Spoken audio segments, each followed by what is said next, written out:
اعوذ باللہ من الشیطان الرجیم بسم اللہ الرحمن الرحیم۔ اسلام ٹی وی کے تمام ناظرین السلام علیکم ورحمۃ اللہ وبرکاتہ۔ کافی عرصہ گزر گیا کہ میں علالت کے باعث کوئی ریکارڈنگ اپلوڈ نہ کر سکا۔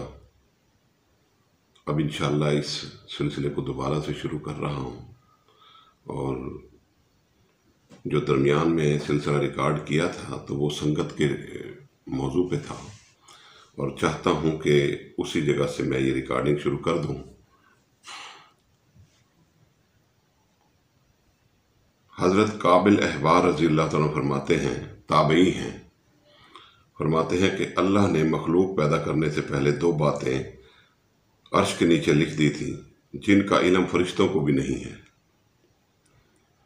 نمبر 1، نیک عمل کرنے والا ساری زندگی نیک عمل کرتا رہا، لیکن مرنے سے پہلے فاسق اور فاجر نافرمان لوگوں کے ساتھ چلا گیا، اور اس کی موت وہاں ان لوگوں کے ساتھ آئی، تو قیامت میں جب اسے اٹھایا جائے گا تو انہی فاسقوں کے ساتھ اٹھایا جائے گا۔ اس نے ساری زندگی نیک لوگوں کے ساتھ گزاری، لیکن مرنے سے پہلے وہ فاسقوں میں آ گیا تھا، فاجروں میں آ گیا تھا، گناہگار لوگوں میں چلا گیا تھا، اور سنگت اپنی وہاں لگا لی تھی۔ تو اللہ رب العزت نے یہ بات لکھ دی تھی کہ وہ کون لوگ ہیں، اور پھر جب اس کو قیامت کے دن اٹھایا جائے گا تو یہیں سے اٹھایا جائے گا۔ نمبر 2، ایک ایسا گناہگار جس کی ساری زندگی گناہ میں گزری، گناہ کرتا رہا، لیکن بعد میں نیک لوگوں کے ساتھ آ کر مرا۔ مرنے کے وقت سے کچھ دیر پہلے، کچھ دن پہلے اس نے نیک لوگوں کی سنگت اختیار کر لی۔ قیامت کے دن نیکوکار لوگوں میں سے اٹھایا جائے گا۔ یہ صرف سنگت ہی نہیں، ہر سنگت کوئی نہ کوئی اثر چھوڑتی ہے جو قیامت تک چلتا ہے۔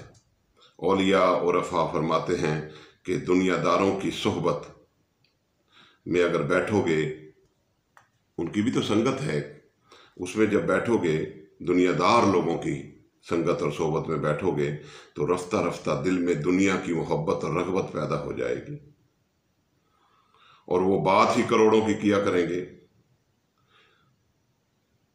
تجارت کے نئے نئے پلان، منصوبے، دل اس کا طالب دنیا ہو جائے گا۔ یہ ایک صحبت کی بات ہوئی۔ نمبر 2، فقراء کی مجلس میں اگر بیٹھے، فقیر لوگوں کی سنگت میں بیٹھے، غریب لوگوں کی سنگت میں بیٹھے، تو ان کے حال کو دیکھ کر دل میں شکر آئے گا، دل میں شکر آئے گا، دل شاکر ہوتا چلا جائے گا۔ اگر غریب لوگوں میں آپ بیٹھیں گے تو اب آپ نے یہ ساری گفتگو سننے کے بعد آپ نے اپنی سنگت کو چوز کرنا ہے کہ ہم کن لوگوں کی سنگت اختیار کریں۔ میرا کام ہے آپ تک پہنچا دینا، گنوا دینا۔ اس کے بعد سلاطین اور عمراء کی سنگت، صحبت، یہ کیا کرتی ہے انسان پر، کیا اثرات چھوڑتی ہے۔ ان کی محفل میں، دل میں جب ان کی محفل میں بیٹھیں گے تو دل میں تکبر آئے گا، سختی آئے گی، اور دل آہستہ آہستہ سخت ہو جائے گا۔ عورتوں کی سنگت، اگر ان میں عورتوں میں بیٹھنے کی اگر زیادہ موقع ان کو، کسی کو بھی اس میں عورتوں کی اس میں بیٹھنے کا، سنگت میں بیٹھنے کا ملتا ہے، تو اس میں اس کے بیٹھنے سے جو اثرات انسان پر پڑیں گے وہ یہ ہے کہ شہوت آئے گی، گناہ اور زنا کی طرف رغبت کرے گا، عورتوں جیسی عادات اس کے اندر آنا شروع ہو جائیں گی۔ یہ عورتوں کی سنگت یہ اثر چھوڑتی ہے۔ عورت پر سنگت اثر نہیں چھوڑے گی، وہ اور چیز ہے، وہ اچھا یا برا وہ الگ چیز ہے، لیکن اگر مرد اس میں بیٹھنا شروع کرے گا عورتوں کی سنگت میں تو پھر یہ حال ہوگا۔ پھر بچوں کی بھی ایک سنگت ہوتی ہے،